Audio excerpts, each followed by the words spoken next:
Helsinki Commission is called to order. Thank each of you for being here. I want to recognize myself for 5 minutes for opening remarks, and then we'll go into do you want to make an opening statement? No? We'll just go on. Russia has, we've got some people here from Helsinki I'd like to recognize first, some Ukrainian parliamentarians. Where are y'all? Y'all would stand up, please. Appreciate your comment. I'm sorry. Well, maybe we'll meet later, but I wanted you to be here for this hearing. I understand the cultural forces of the military from Ukraine are also here in Washington. Thank you for attending and for your contributions to preserving Ukrainian culture. Thank you. Russia has been an empire for most of its history. The empire of the Tsars created the Soviet Union and made way for it, but it was only a temporary thing. They were not liberators, but they were empire builders. Moscow's interests dominated the Soviet Union, and the republics were valuable for what resources the government could extract from them. It was Russian culture and Russian language that counted. That was it. It was celebrated, respected, and necessary to advance in one's career and society. Entire ethnic groups in the Soviet Union, like the Crimean Tatars in 1944, and North Caucasus people, like the Chechens and others, were deported to Siberia or other regions far from their native lands, many of them not surviving the journey. No one was ever really held to account for the crimes under Stalin and throughout the Soviet history. Stalin's policy of forced collectivization resulted in the Holodomor famine in Ukraine in 1932 to 1933, and I believe, if I'm correct, this man-made famine also touched southern Russia and Kazakhstan, and they suffered as well. 5 million people totally died of starvation during that time across the USSR. A majority were in Ukraine. This was also a time when Soviet power was going after intellectuals, writers, artists, and others. In fact, Stalin's reputation in Russia these days has received a boost from Putin's patriotic version of history, which he twists to justify his regime's crimes. Though Russia's political ideologies have changed over centuries of empire, the fundamentals are the same: internal repression of minority groups and external aggression toward countries that refuse to bow to the Kremlin. Ukraine has borne the brunt of Russia's imperial rage, but Putin's need for domination persists in its military and psychological operations against Russian neighbors and discrimination toward many colonized nationalities and ethnic groups. We'll also hear today how Russia is operating in Africa to spread anti-Western and pro-Russian propaganda while committing atrocities against the local populations. The United States has its own troubled past of colonization, of course, and oppression, but thankfully we live in a country where we can openly acknowledge that, discuss our history, and get better. And we get closer to being a more perfect union, other than that we still have a ways to go.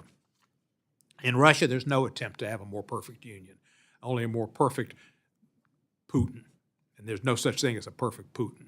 He's perfectly reprehensible and disgusting. In Russia, so many who have suffered go unheard because truth is silenced, and because the voices of Moscow have usually been the loudest of the entire region. That's why it's so important to listen to the stories of historically marginalized and colonized people. We'll hear from some of these stories today from witnesses. We'll hear from Dr. Boakas Kasimbekova, an assistant professor of modern history at the University of Basel, South Switzerland. Next is Philip Obey, correspondent for the Daily Beast, followed by Dr. Timothy Snyder, who I know from television. He's a TV star, and I always enjoy hearing him. He also goes to Yale, or he teaches at Yale. I don't know if he went there or not. Where'd you go? Brown, okay. Well, that's same league. Different pew, same church, different pew. And finally, Dr. Maria Vyoshkova. Yes, thank you. Buryat, Indigenous Rights and Anti-War Activist and Researcher. I'm here today because Mr. Wilson, who's the chair, is under the weather a bit, so I'm taking his stead, and we will recognize whoever wants to go first. Dr. Yeah, I've done it once. Well, thank you. Thank you for the invitation, dear ladies and gentlemen. Let me say this: you recognize for 5 minutes, and there'll be a red light. The yellow light will say you've got 1 minute to go, and a red light says you're supposed to finish. Right. Until recently, colonialism seemed to be the thing of the past. We thought that the idea that one nation is entitled to dominate and exterminate other nations, robbing their ability to decide on their future, was gone. Who would have thought that it would be the Russian nation, which proclaimed itself the global leader of communism and anti-colonialism in the 20th century, would lead one of the most brutal colonial conquests in the 21st century?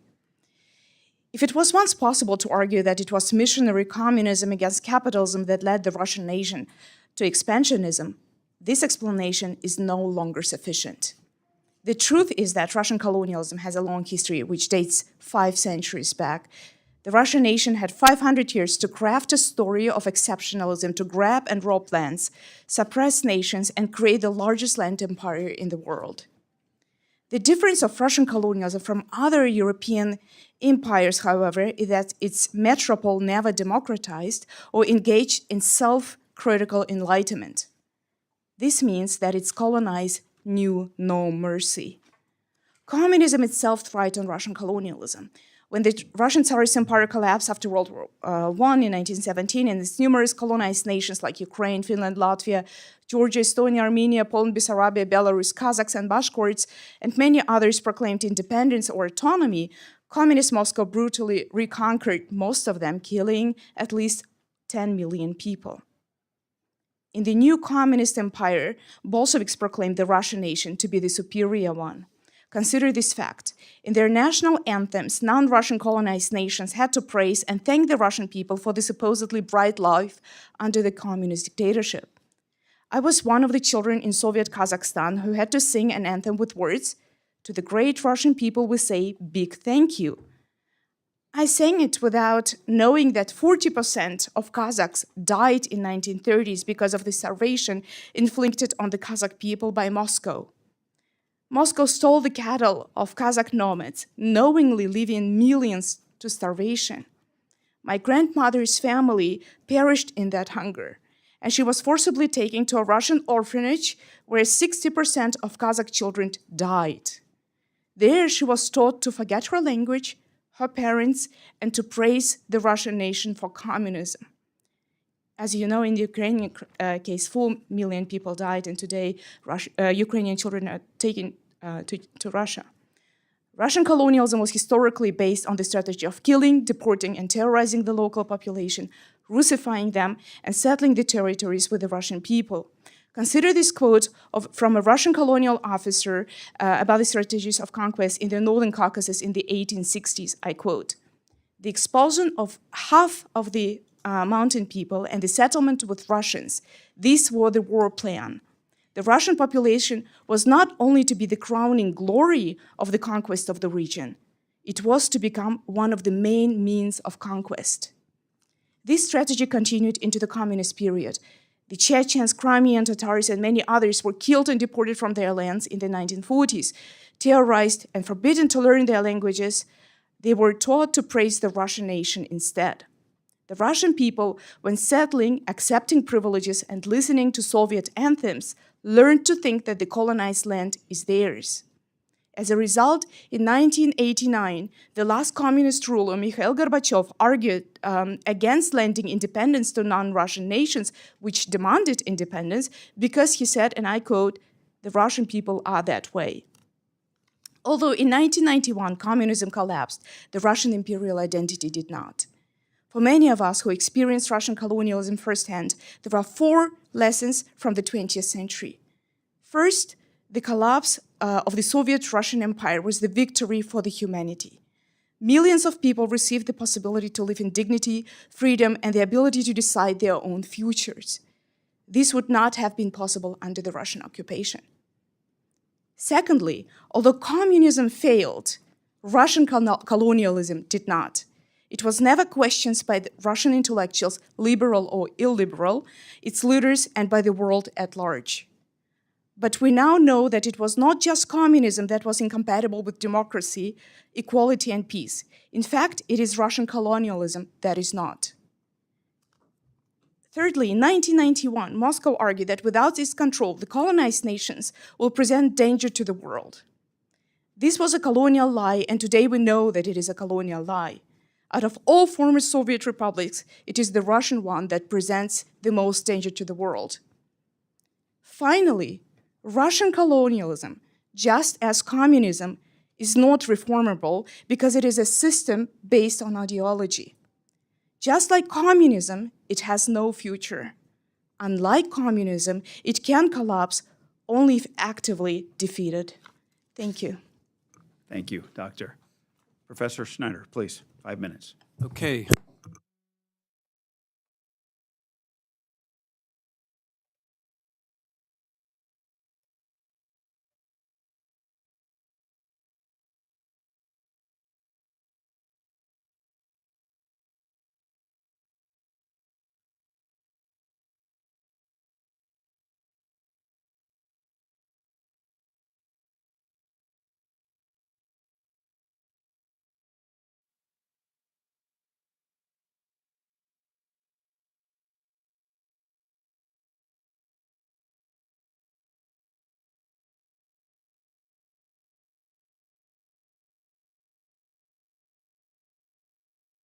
We're talking about a particular historical structure.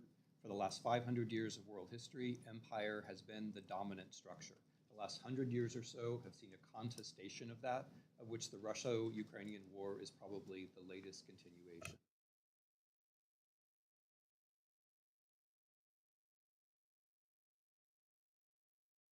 A dominant center and an exploited periphery. This very often corresponds to a dominant nation or a dominant group and exploited national minorities.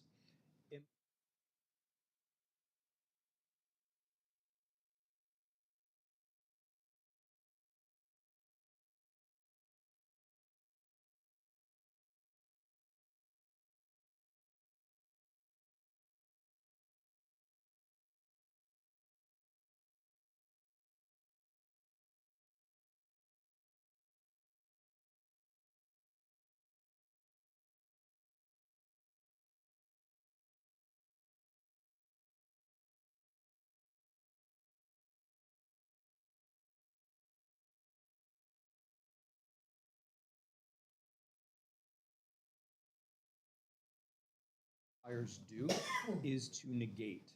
They carry out policies, statements, ideologies of negation. They deny, and this is true of history as well as of the present war, they deny the reality of other states. Other states are not real. An empire is real. Other states are not. Other nations are not real. The dominant power, the dominant center of an empire is real, but not other nations. According to this very brief summary, the Russian Federation of 2024 is very clearly an empire, and its ideology is very clearly imperial. Russian elites say so themselves, including in official foreign policy documents. Their idea is that empire has not been consigned to the past, but that empire should continue, that the imperial moment goes on. The structure of the Russian Federation, as well as the structure of how they fought this war, is also imperial. A center in Moscow and Petersburg exploits a periphery, an Asian periphery, for its resources. The minorities, first of all, including Buryats, and by poor people. The occupation has treated Ukrainians as an inferior people with no right to exist. Therefore, the structure. The theory of time is very present in this war. In this war, Mr. Putin says that Russia has the right to destroy Ukraine because something happened 1,000 years ago. I'll spare you the details, but it doesn't get better if I give you the details. It just gets worse and stupider. The idea is that Russia is innocent because of something that might have happened to a Viking 1,000 years ago and therefore can invade Ukraine. I've now given it more dignity than it deserves. That's the theory of time, right? And because of that, Russia has history laws which make it illegal to question the official version of history.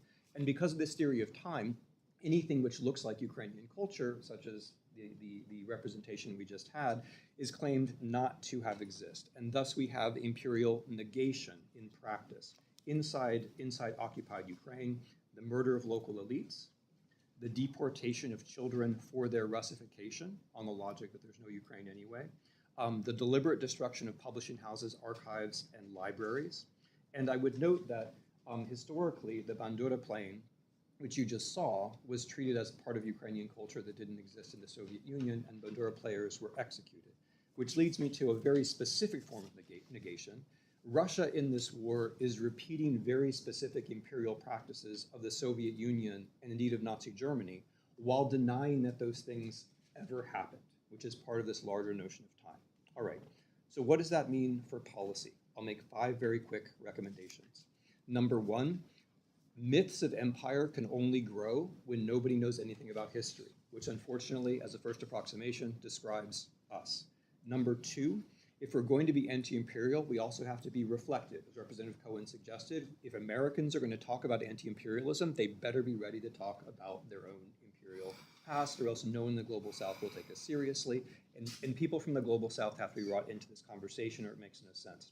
The third thing we need to say is that imperialism directly contradicts the basic foundations of the international legal order. It's not just some funny idea, it's counter to everything we take for granted and that brings us stability. Fourth, Americans who are against empire should be in favor of the European Union. The European Union is the way that European states have found another kind of political organization, a way to interact that is post-imperial and anti-imperial. And fifth, and perhaps most important, it's important to note that empires usually lose their wars.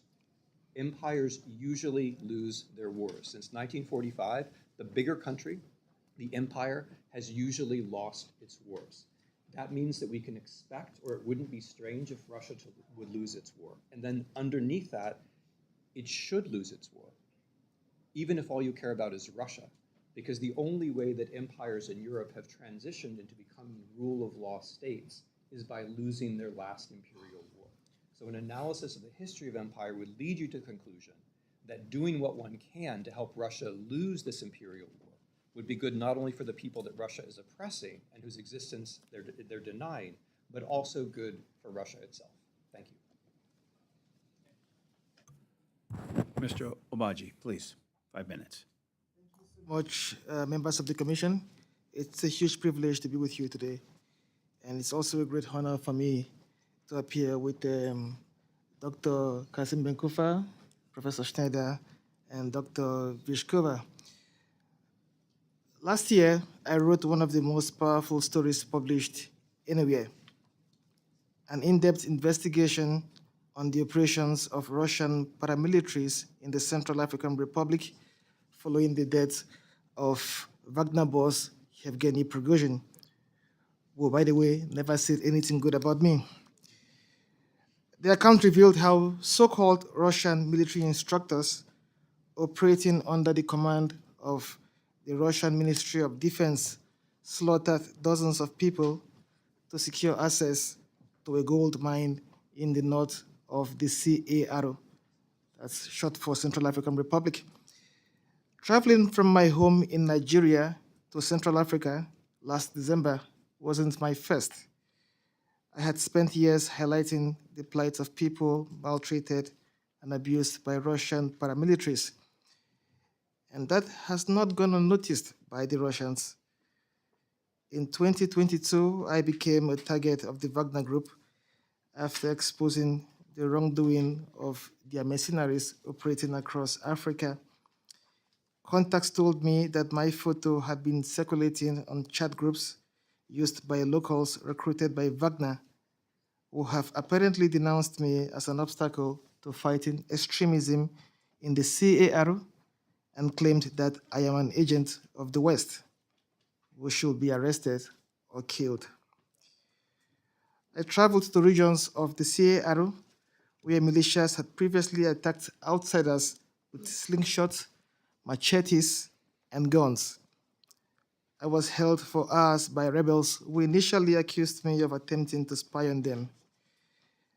Days later, on the border with Cameroon, I was arrested, tortured, and detained overnight by Central African forces, acting on the orders of Russian paramilitaries after soldiers saw me interviewing artisanal miners who were attempting to flee the country following attacks on their community by Russian paramilitaries. Soldiers beat me, confiscated my phone and camera. No amount of intimidation was going to stop me from continuing my investigation. After the soldiers released me, I crossed into Cameroon, bought new equipment, and returned to the CAR to finish the work I had started. Now, the attack by Russian paramilitaries on locals in the northwestern Central African town of Koki, in which at least 50 villagers were killed, became an obsession for me, all the more because the victims were ordinary people who had done nothing wrong. I managed to interview 16 witnesses to the attack. They all told me the same thing. Russian paramilitaries slaughtered their friends, colleagues, family members, and neighbors simply because the Russians wanted to secure access to Koki's gold mine. That wasn't all. In the middle of December 2023, I traveled to Bois in the northwest of the CAR, where I interviewed a dozen girls who told me Russian paramilitaries lured them into a military base on the outskirts of town and then drugged and raped them before administering contraceptive shots and pills to them. A couple of other girls described to me how Russian paramilitaries held them at gunpoint on their farmlands and then took turns raping them right in front of their family members. In Mali, where I recently interviewed women raped and abused by Russian paramilitaries, the Wagner Group continues to operate in the country on behalf of Vladimir Putin's regime, helping government forces in central and northern Mali carry out raids and drone strikes that have killed scores of civilians, including many children. Like in the CAR, Russian activities in Mali have exacerbated long-running lawlessness, corruption, violence, and human rights abuses with total impunity. Russia continues to be a primary purveyor of disinformation in Africa, sponsoring over 80 documented campaigns targeting more than 22 countries. The United States has also been targeted. I recently found dozens of sponsored articles by pro-Russian media outlets in West and Central Africa, making claims like the largest park in the CAR has been mismanaged by Americans who have deployed rebels from Joseph Kony's Lord Resistance Army in the DRC to the Central African Republic. Finally, Russia has promulgated disinformation to undermine democracy in at least 19 African countries, contributing to the continent's backsliding on this front. From Africa, Russia is also targeting American democracy. I look forward to your questions, and thank you for the privilege of testimony today. Thank you, Mr. Obaji. Dr. Bayushkova, please, 5 minutes. Thank you. It is a great honor to be testifying here at this hearing on behalf of Russia's indigenous activists. My research focuses on the impact of the Russian invasion of Ukraine on the indigenous people of Russia's North, Far East, and Siberia. From the very first days of the 2022 Russian invasion of Ukraine, it has been reported that Russia's ethnic minorities are overrepresented, both in the invasion forces and among the Russian side casualties. If we look at the top 10 Russia's regions by per capita death toll, we'll see that 7 out of 10 are ethnic republics or okrugs, with the Asian republics of Tuva, Buryatia, and Altai at the very top of the list. The indigenous ethnic groups living in those regions are very significantly overrepresented among the Russian side war casualties, with Telengits living in Altai showing 11.5 times greater per capita death toll compared to Russia's average. The small-numbered indigenous peoples of the North, Siberia, and Far East, such as Telengits, Udegen, Ganasan, and Chukchi, are hit the hardest. The per capita death toll for those ethnic groups being much higher than even for Buryats or Tuvans.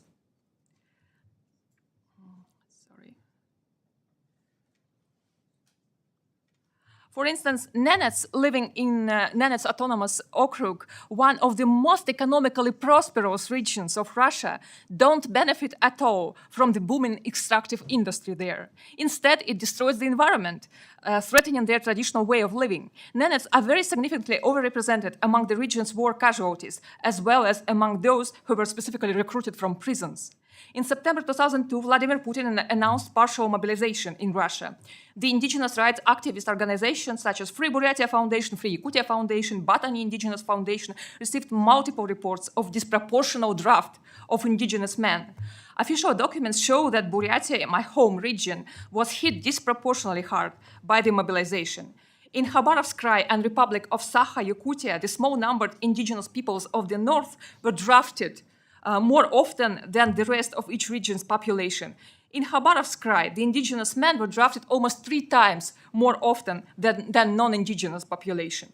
According to the Botany Foundation, in one Nanai settlement, the authorities attempted to draft 100% of adult male population. In the Udege settlement of Gwasugi, they drafted 30% of adult men. Thus, whole indigenous cultures are at risk of disappearing within the next several decades. Russian legislation, ostensibly meant to exempt small-numbered indigenous peoples from the mandatory military service, totally fails to protect them.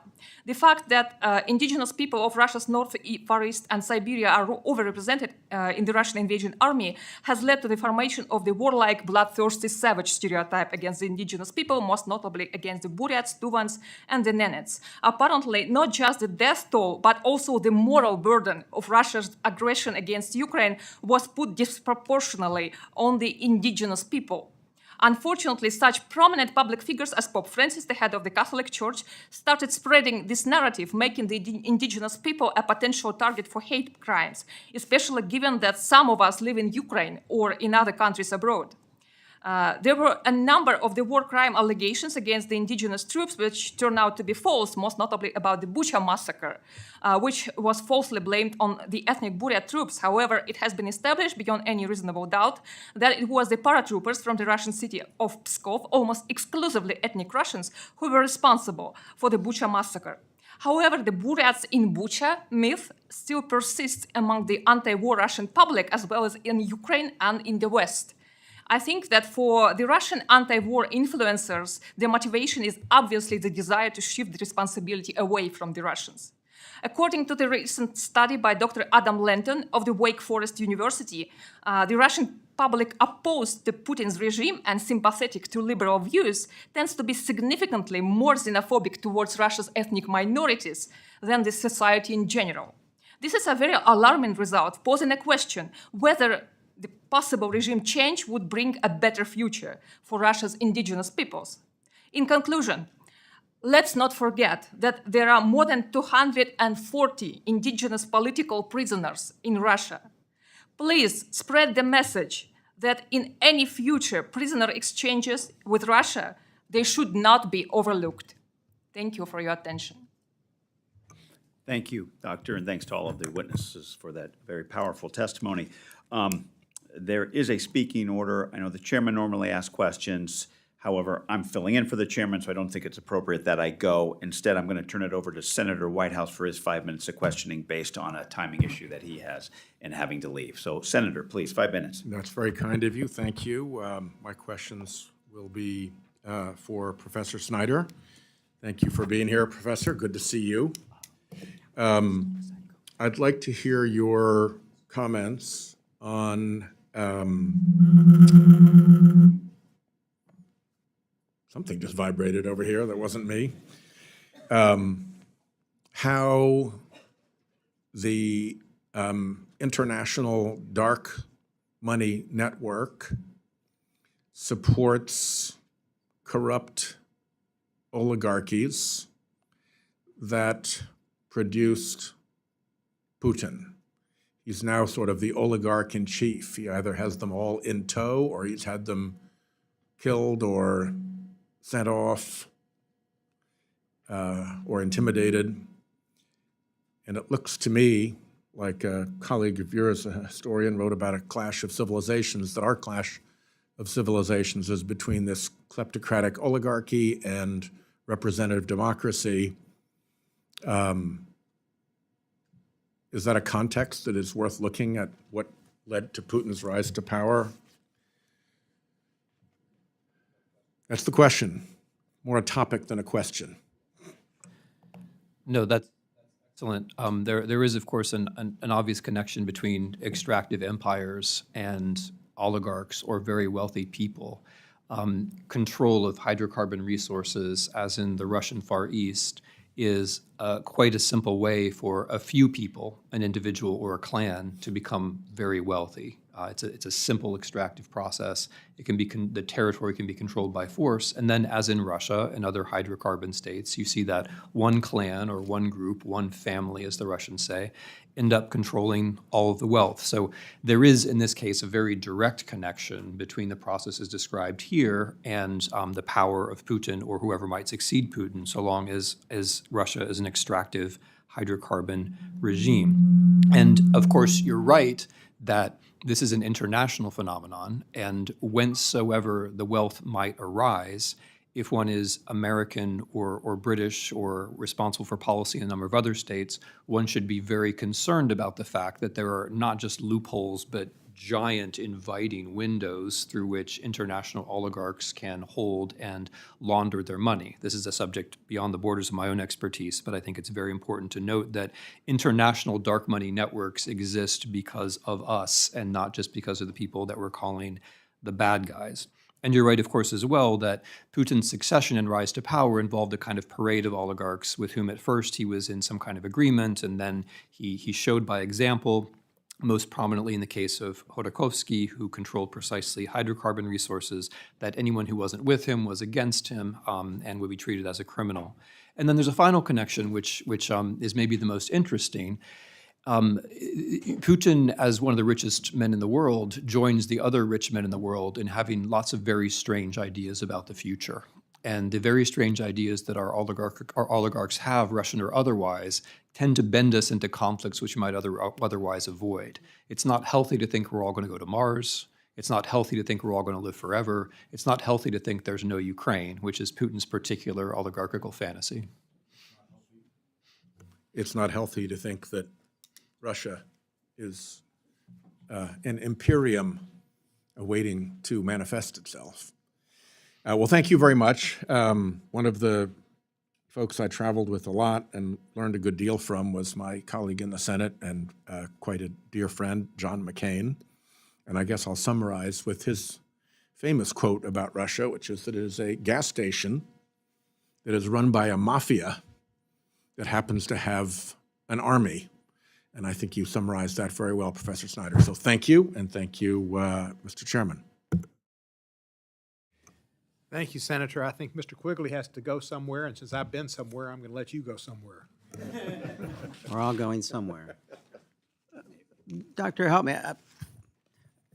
Maybe I missed it, but your facts, while compelling, lead to conclusions that I was waiting for you to state, right? At least one of them has to be that this war has many advantages for Putin. One is he can, as you described, use it as an assault on indigenous people, but also fight a war of attrition, seemingly much longer than Ukraine might be able to, because he can treat people he doesn't care for like cannon fodder. But would you extrapolate on those and anything else that I might be missing about how Putin's choice and how he's conducting this war reflects your facts? All right. I strongly believe that Putin's regime Putin is trying to reduce the political risks for himself by conducting this war at the expense of the vulnerable, discriminated groups no one cares about, including... If there were other groups he was drawing into. Exactly. For instance, such groups include migrants, prisoners, convicts recruited from prison, homeless people even, and unfortunately ethnic minorities are one of those discriminated and disadvantaged groups. So it's just politically safer to conduct this war at the expense of, disproportionately at the expense of ethnic minorities. But I don't think that it is a deliberate ethnic cleansing policy, so to say. So it's just the result of the indigenous peoples and ethnic minorities being an discriminated group. So it's just politically safer for the local authorities, for instance, to draft the indigenous men 3 times more often in Khabarovsk Krai, for instance. And actually 80% of the indigenous men from Khabarovsk Krai who ended up fighting in this war, 80% of them were drafted against their will, actually. And only 20% went there voluntarily.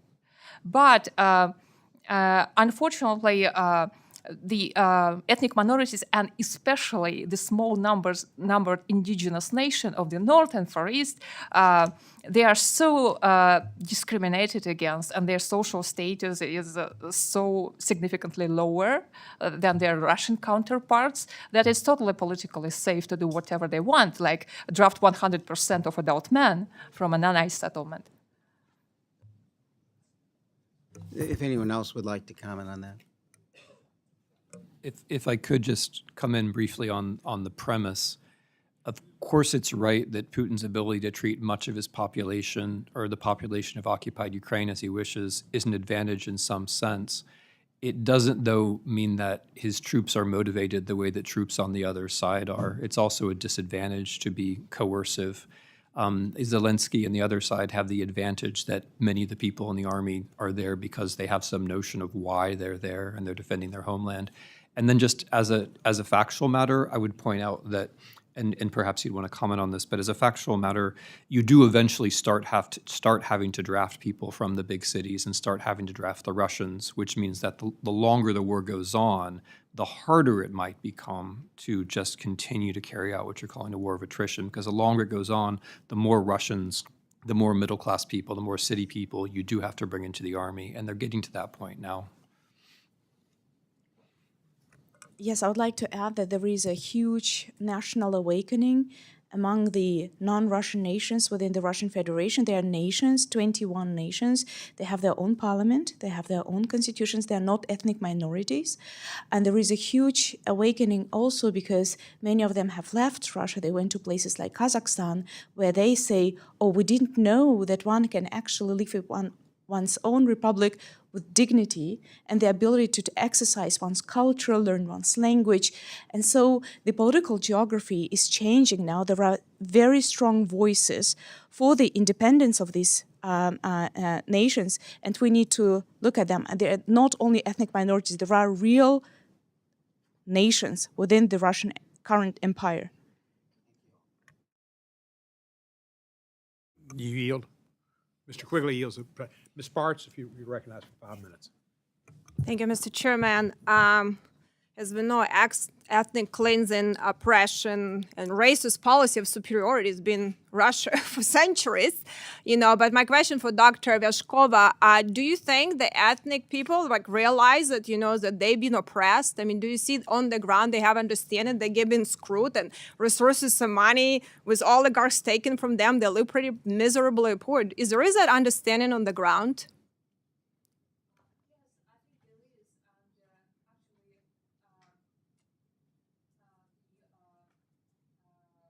Revival of ethnic activism and indigenous rights activism in Russia is a very important sign, I believe.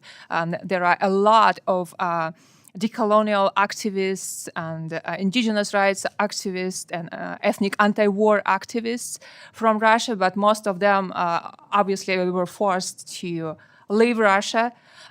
But this war, of course, changed our understanding of our identity. Probably not the majority of our nations, but many people, they just realized that this type of imperial aggression against Ukraine, it has very similar roots as how we are treated inside Russia. And especially the fact that ethnic minorities were so much overrepresented among the war casualties, like they had to, the war death toll was put disproportionately hard on their shoulders. This also made people realize that yes, they are actually exploited subject, as Professor Snyder put it.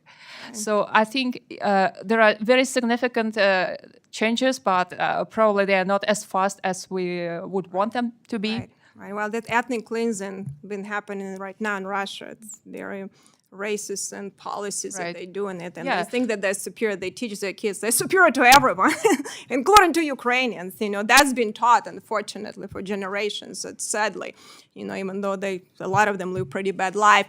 My questions to Mr. Abachi.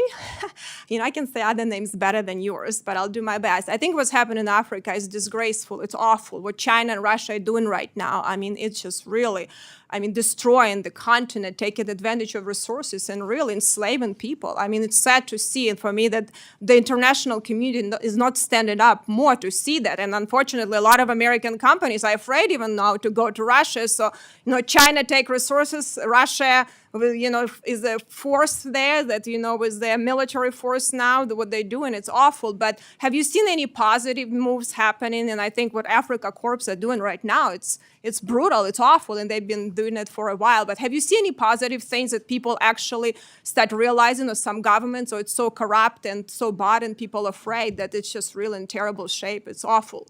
But can you share with any positive things that happening in Africa right now that some of these governments are waking up? Well, positive.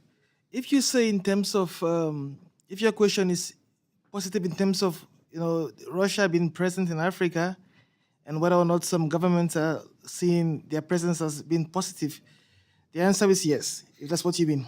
Some countries, not all countries. So let me be clear. The Russians are mostly active in the Central African Republic, in Mali, in Burkina Faso, and in Niger. But they have troops on the ground in the Central African Republic, in Mali, and recently we saw about 300 members of the Bear Brigade make it to Burkina Faso. The reason why they are able to have a field day in these countries is that, to start with, Mali, Burkina Faso, and Niger are under military dictatorship, and much of the rest of the world really have cut ties with these countries. They're under sanctions by the African Union, sanctions by ECOWAS, that's the West African regional body, and also with the EU. And that has created an opening for the Russians to get there. In the Central African Republic, for some reason, I don't even know why the West have completely looked away from that country. Right. And because that happened, the Russians saw an opening to get involved. But yes, corruption in these countries, in these administrations, have made it a lot easier for the Russians to act with impunity, for the Russians to carry out massacres, in numbers that no one has ever seen before. Right. Yeah. And hopefully we'll have better policies. And as we're talking, Professor Snyder, I know that my time is out, but unfortunately, Soviet Union lost the war, but not won the peace, because we didn't have Jeffersons and Washington there to write democratic, constitution and write the republics. And unfortunately, most of these republics fell back into dictatorship and corruption, including, I didn't get a chance, but maybe some other time I do it to actually see what's happening in Central Asia. But it's very important because people been oppressed there for a while too. But I think my time is, I'm run out of time, so I have to yield back, but thank you for being here. Thank you, Chair Cohen, and I appreciate this opportunity to be a part of this hearing at the Helsinki Commission with the Helsinki Commission. So thank you very much, and thanks to all.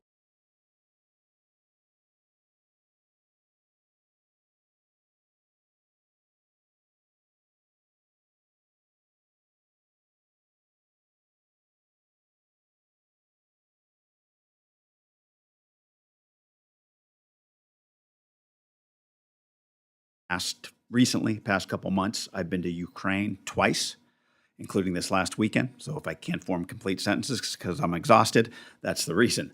But I've also been to the Sahel as well, numerous times. Every August, myself and Austin Scott, we go on a bipartisan trip to the Sahel every year.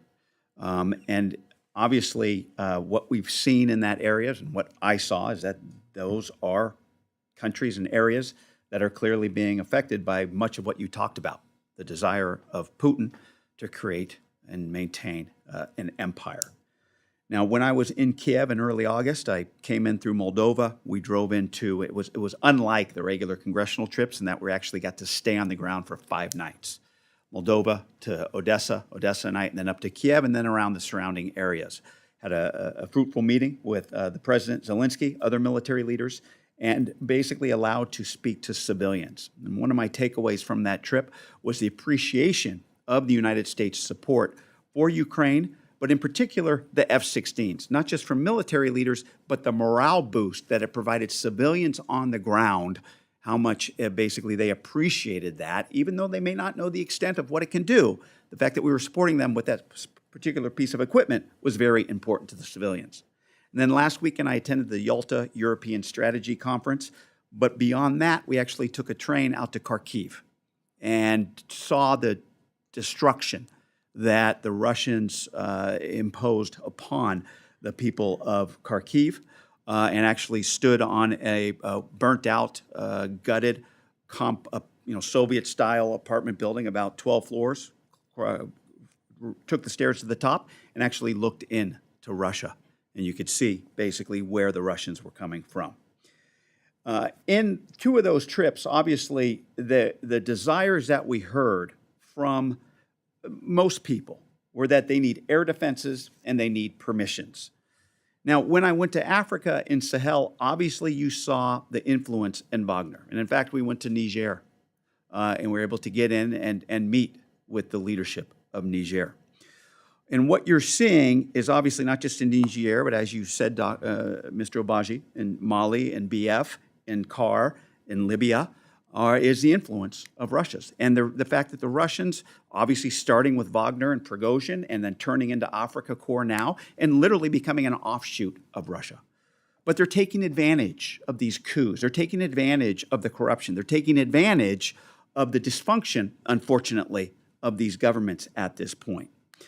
And that is where I believe that the United States must still continue to engage with these countries. And as you said, not just pull our stakes, but actually try to engage, because I do believe that it's our standards and our ways, I think, that are everlasting, not the standards of Russia.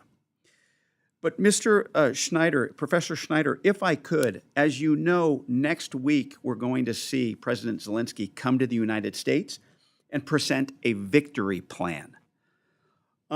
Obviously, what we're seeing right now is a war of attrition, where it's basically kind of a war of butchery, to be honest with you, and that Putin is just throwing humans at the problem, throwing these Russians that they're going in and taking advantage of by paying them an exorbitant amount of money, at least for them, to be on these front lines.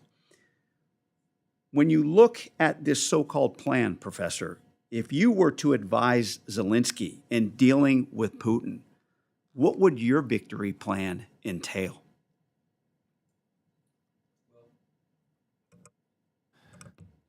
I'm an American talking to Americans, and I'm gonna keep it in those terms. First, if I could just note, there's a very important connection between Russian empire and the way the United States has thought about the Russo-Ukrainian war. From the very beginning, we have tended to treat Russia as a real country because we're aware of its big history, big literature, big past. Many of us learned about it in school. And many of us imbibed the Russian imperial narrative, according to which the peoples that we've been speaking about today were secondary, irrelevant, troublemakers, nationalists, to somehow be dismissed. And I think that was deep under our skin and had a lot to do with the misjudgments that Americans made in general in February 2022, when we took for granted, as a society and as a polity, that Ukraine would break within a few days when Russia invaded. And I think we are still in a process of de-imperializing or decolonizing our own minds vis-a-vis Ukraine. I think we have seriously underestimated the potential of the Ukrainian armed forces and the potential of Ukrainian society, partly because we have taken in imperial assumptions ourselves. And it seems to me that that should be a part of what we're talking about today. So part of being an empire is controlling the discourse. And to a large degree, the Russians have been able to control the strategic discourse, setting up for us new rules in war, which have never existed before. Like, for example, that when you invade another country, the entire war should take place on the territory of the country you've invaded. No one has ever said that before because it's completely absurd, and yet somehow it's been accepted in the United States as normal that this war should be fought on Ukrainian territory. There is no precedence for that kind of idea. Another idea that the Russians have that we've accepted is that it's normal, for example, when you and I were in Kiev, for ballistic missiles to rain down on the city where we were trying to do normal business, but it's somehow not normal for ballistic missiles from Ukraine to go into Russia. Why is that? Why is it normal for one country and not for another? It has a great deal to do with imperial thinking, which we have accepted. There's something precious, special, etc. about Russia, and somehow it's okay for Ukrainians to be victims because they always have been victims. We need to investigate, I think, That understructure of thinking, which I believe has guided our policy in the wrong way. So as far as empires are concerned, I'll return to what I said at the end, trying to respond now to your question about a victory plan. I believe the Ukrainians are right about something that they're hard pressed to convince us of, and I think what I'm saying now is consistent with the history of empire. The Russians are going to negotiate peace when they believe they are losing. And so if anyone is serious about negotiation, that person should be trying to get the Russians into a position where they think they might be losing. The Ukrainians get that, but they're having a really hard time making us understand that pairing. So when they talk about a victory plan or a peace plan, what they mean is together the West and Ukraine do enough to get Russia to a point where it might negotiate sincerely. They're not there now. Outstanding, thank you. Exactly. And if I may just briefly, with your indulgence, Mr. Chair, Dr. Kasimbekova, I've been to Kazakhstan. I believe that Kazakhstan should be granted permanent normal trade relations, and we should get rid of Jackson Vanik for Kazakhstan. I will say that, and I will yield back. Thank you. I'm going to do something that I don't think is not normal. I don't think it's ever been done. I'm going to ask our guests from Ukraine, our 4 members of parliament from Ukraine, and our cultural folk from the military who I know are here to perform and not to. But do you have any questions you'd like to ask of any of the panelists or statements you'd like to make concerning any of these issues?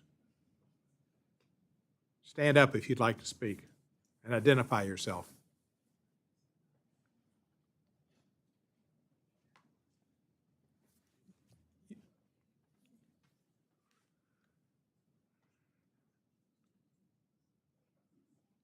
Yeah. Sure, you can. Yes, sir. Would you stand up? Tell me your name. Welcome. Thank you very much. Thank you for your support and for everything that the United States does to Ukraine. Because of course we need to win, and it's the only chance for us to live and be alive is to win in this war. Because evil would never stop. Putin will never stop, and any thinkings about frozen in a conflict or something like this, the war will start in 2 years, 3 years. 5 years. And, I'm representative of Poltava region, and 2 weeks ago, it was a horrible thing. Russia bombed university in Poltava, and more than 60 people died. They were students. They were 17, 18, 19, so kids. Was that the military school? Yes, but they were students. I got you. But they were students, and they were not yet soldiers. I got you. And about 200 people were injured, and 20 people we could not even find where they are. So, but we understand that when rocket bombs, there's nothing left, especially nothing left from people. And the thing that we really, really need is the permission for us to hit these military objects on Russia territory. Because Poltava region, we are 100 kilometers to the board with Russia, and 120 kilometers to the active war in Kharkiv. And they put those systems that send ballistic rockets near the board, and it's only 100 kilometers. It's 1 minute till the ballistic bomb falls in Poltava region. In Sumy region, it's 20-30 seconds. So there's no possibility for the people to run in the shelter. It was the same situation in Poltava's university. People just didn't have an ability to run in the shelter because it's not enough time. It was only 1.5 minutes starting from the alarm till the university was already attacked by the rockets. So we really need this permission, and we want to win.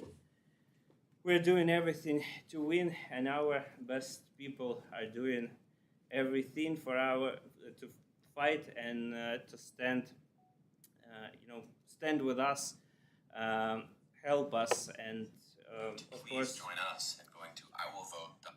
We want to do everything to win. Thank you very much, and thank you for that your country does to us. Thank you. You're very welcome. I was trying to find a report that I saw yesterday, and I hope you all have seen, about the drone attacks on the Russian missile security area. They apparently knocked out 300 or 400 ballistic missiles, and they said it was like an earthquake and 2.6 on the Richter scale. Take that, Vladimir. I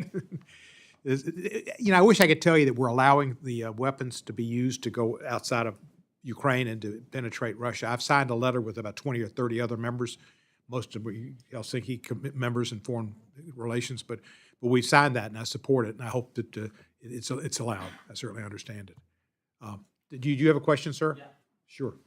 During all the history, Russia tried to destroy Ukrainian culture. Tell me who you are. My name is Nikolai Sergei. I'm the founder of Cultural Forces. Cultural Forces is military unit in Ukraine, which supporting moral psychological state of the soldiers on the front line. Before the war, we artists. Thank you. Professor Snyder had to go, so it's not because of you. Yeah,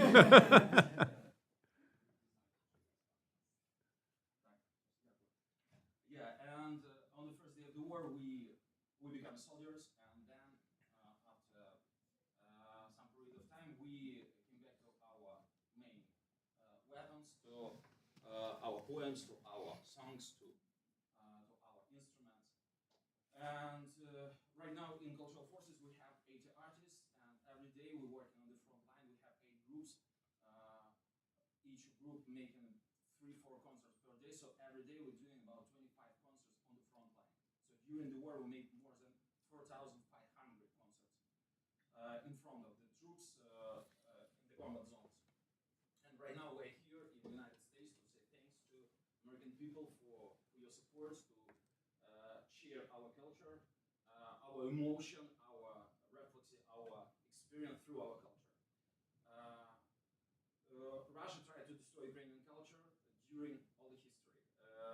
In the beginning of 20th century, they collected invited all the bandura players, kobza players, to like festival and killed everybody and burned their instrument. In the beginning of this event, we made a little performance before you came, and it was bandura player Taras Stoya.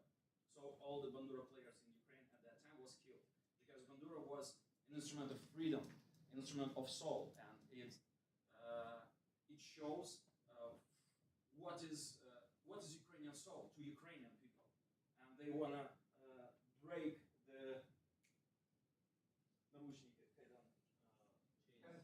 the chains, yeah, when they heard this music. So Russian killed them. Russian killed a lot of young Ukrainian poets and writers. How they did that? They invited everybody of them and said, we will give you free flats, free rooms in big building, which called the building of S, like as the first word in Ukrainian word, like budynek slova. And they killed half of all the citizens in this building. Another half they put in the jails. So they killed. It called. Was this the beginning of the 20th century too? Same time? Yeah. So all the time they trying to destroy Ukrainian culture and Ukrainian artists. Right now we are Ukrainian artists. We're here. Yuri Vaskevich, opera singer who lost his leg on the front line. Sasha Bull, very famous Ukrainian country singer.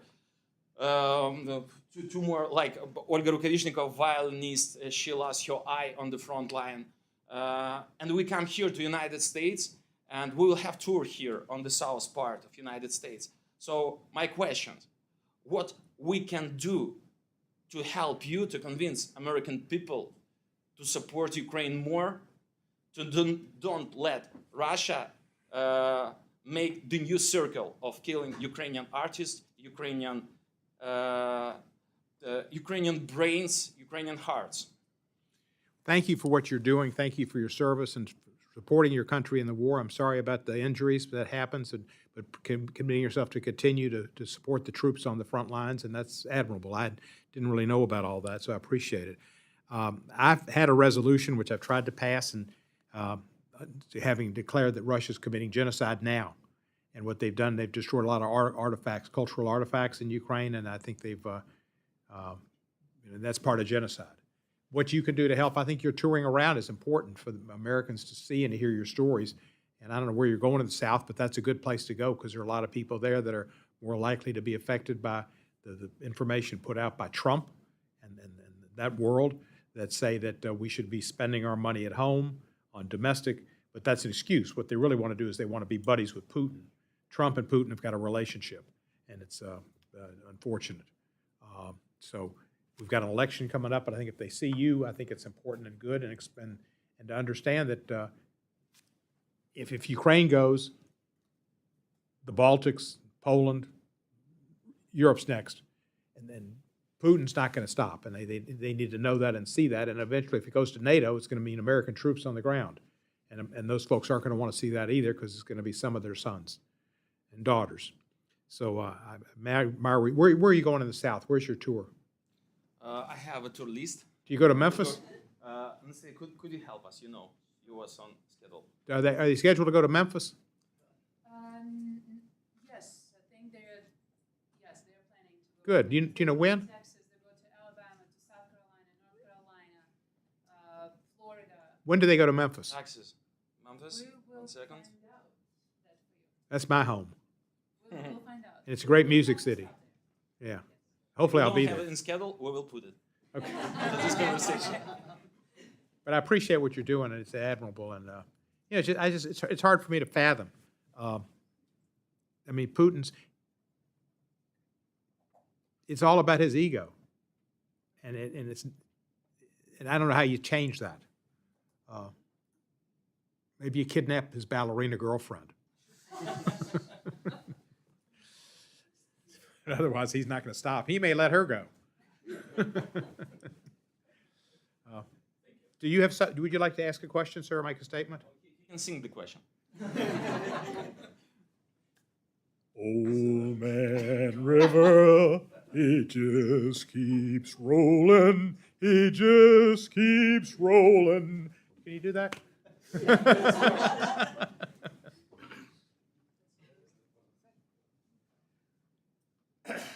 For beautiful, for special skies, for every... Amber Graves, Amber Grains. Sorry. You're doing good. Green, for purple mountain majesties, above the frighted plain. America, America, God sheds His grace on thee. I'm crowded good with brotherhood, from sea to shine and sea. All right.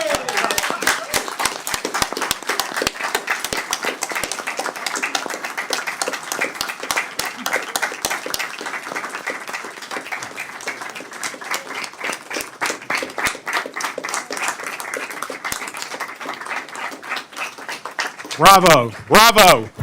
Thank you.